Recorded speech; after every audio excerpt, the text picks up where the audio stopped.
How do you deal with anxiety at a competition? One of the great things about working in a gym where there's a lot of powerlifters present is you get asked a lot of questions. Is that great that you're being asked a lot of questions? But it is, because it allows me to see the sport and the art of competing from an outside point of view. I've been doing this for so long now that it's really hard to put myself in that beginner's mindset. And it's like that with anyone who has done something for a long period of time. It is really hard to sort of step out of yourself and see what someone else can see when they look at the same event. And that's why it's great, because I get this perspective from the other lifters. And I was at work the other day and I was sat behind the desk, and a young lad that I coached came up to me and he said, have you got a minute? I was, of course. And what do you need? And he just said, I'm getting really anxious when I'm lifting. This is not the first time I've heard this question. So I thought, right, this lad needs some help here. And he's following one of my programs. And he's at the stage now where basically every week he's hitting personal bests, because he's relatively new to the sport. We've laid a foundation for him. And now week after week, he's lifting the heaviest weight he's ever lifted. So every time he comes to the gym, he's setting personal bests. He's nervous because he's never lifted that weight before. When most of us have done competitions for years, and now you get to my stage where I'm never going to lift the weights I lifted when I was younger again, every weight is like an old friend because I've lifted it hundreds of times before. But this lad, every weight he was lifting was so brand new, it was like scary for him. And I said to him, I said, you're looking at it the wrong way around. And he like looked quizzically at me. And I was like, you're looking at it the wrong way around. You're treating the anxiety as an impediment, as a negative. Don't. Think of the anxiety as the canary in the coal mine, the early warning system, the thing that's telling your body, whoa, hang on, something serious is about to happen. And that's good, because that's preparing you for exactly what it's going to be like when you walk into a competition. I'm going to give you an example from my own lifting career. I was competing at the IPF Classic World Championships in Finland. And what was it, 2014? Do you know, I can't even remember the year. It's bad, isn't it? Let's say it was 2014. And I remember being in the warm-up room in Finland, feeling like sick with nerves and anxiety, but at the same time thinking, do you know what? This is actually okay. Because this is how I feel every time I'm going to take a heavy single in the gym. And what had happened was, by letting myself feel that when I was training, I was inoculating myself to the feeling. I was getting used to it. It was like giving myself a vaccine for stress. I'd got used to that feeling over and over again in the sessions in the gym. And therefore, when that feeling came out at the highest level on the planet competition, it was almost like an old friend. I was like, oh yeah, I'm used to this. This is okay. I could still use the benefits of the anxiety, like the adrenaline and the hyper focus and the extra concentration it gives you. You can still use all that without the negative side of it feeling just like it's ripping you apart. So this is why I said to that lad, you're thinking about this the wrong way around.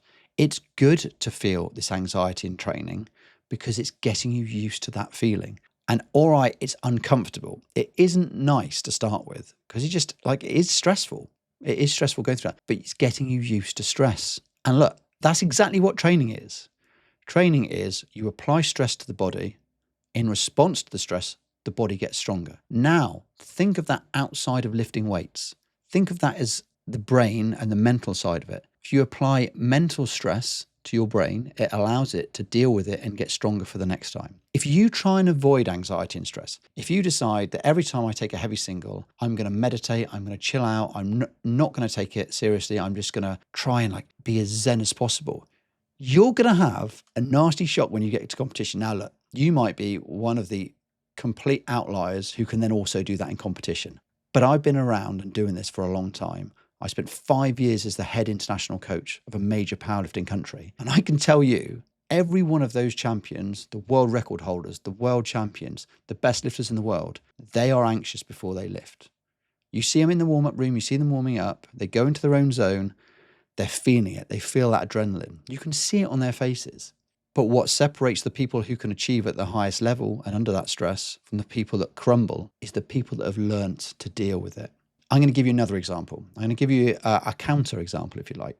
I remember being at an international competition, European Championships, I think, and I saw a younger lifter in the holding area. There's a major international competition in the holding area, about to go out, and they were on their phone. Now, That's not completely unheard of because most lifters will listen to music while they're waiting to lift, which I've not got a problem with. And they'll be on their phone changing the music tracks. Again, I don't have a problem with this. But as I walked past the lifter, I glanced down. He was answering his DMs.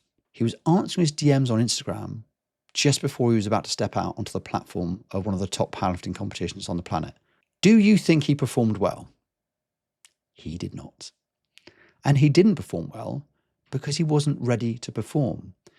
He wasn't present in the moment. He wasn't there, ready to lift. I've heard the excuse for this as it's a form of mindfulness, that if I do something distracting, and it's almost always social media, then I'm not thinking about what's about to come up, so it chills me out. No, that is the wrong way around to think about it. You want to be present in the moment so you're ready for what's coming up. If you take yourself out of that moment, do you think you're going to be performing at your best? You won't. I remember giving this chat to a young lifter at her very first international, Annie Nelson. We had this same exact chat, and it was the day before she was going to lift, and she was nervous as hell. It was her first ever international. And I said, look, Annie, just be there, be in the room, be present. And I'm sure if you ask her, she'll say that advice helped her. She came up to me afterwards and she was like, thank you so much for that. And it wasn't that I'm some sage, genius powerlifting guru. It is just common sense. And when you've been around long enough, you know that. So to sum up this long and slightly rambling tale of powerlifting, this is my advice to you. Be comfortable with the stress. Get used to the anxiety. Embrace the feeling. And the more you do, the less it'll affect you negatively and the more you'll be able to use it positively. Don't always see the stress and anxiety of lifting a heavy weight as a negative. Use it for the positives that it can bring.